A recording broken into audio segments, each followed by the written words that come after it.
ഒരു കാര്യം പ്രത്യേകമായിട്ട് ഉണർത്താനുണ്ട്. നമുക്കെല്ലാം അറിയാവുന്നത് പോലെ ആറ്റുകാൽ പൊങ്കാലയാണ് ഏതാനും ദിവസങ്ങൾക്കകം വരുന്നത്. വേറൊരു വിശ്വാസവുമായി ബന്ധപ്പെട്ടതാകയാൽ അതിൻ്റെ ആചാരങ്ങളിലും ചടങ്ങുകളിലും നമ്മൾ പങ്കാളികളല്ല. പക്ഷേ കുറെ സഹോദരിമാരും കുട്ടികളും തിരുവനന്തപുരം നഗരത്തിലേക്ക് അതിഥികളായിട്ട് എത്തുന്ന സന്ദർഭമാണ്.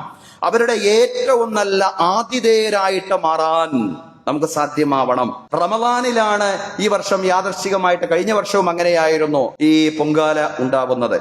ഏതായാലും റമദാനിൻ്റെതായ ഏറ്റവും നല്ല സന്തോഷത്തിന്റെ, സാഹോദര്യത്തിന്റെ, സ്നേഹത്തിന്റെ അനുഭവങ്ങൾ അവർക്ക് സമ്മാനിക്കുവാൻ, നമ്മുടെ സഹോദരിമാർക്കും അതുപോലെ തന്നെ അവരുടെ കുട്ടികൾക്കും സമ്മാനിക്കുവാൻ നമുക്ക് സാധ്യമാവണം. കുടിവെള്ളവും റമദാൻ വിഭവങ്ങളും എല്ലാം അവർക്ക് നാം സമ്മാനിക്കണം. അവർക്ക് വിശ്രമിക്കാൻ സൗകര്യം ചെയ്തു കൊടുക്കണം. നമ്മുടെ മസ്ജിദുകളും വീടുകളും എല്ലാം അവരുടെ മുമ്പിൽ പൂർണ്ണമായും തുറക്കപ്പെടുന്ന ഒരു സാഹചര്യം തീർച്ചയായും ഉണ്ടാവേണ്ടതുണ്ട്.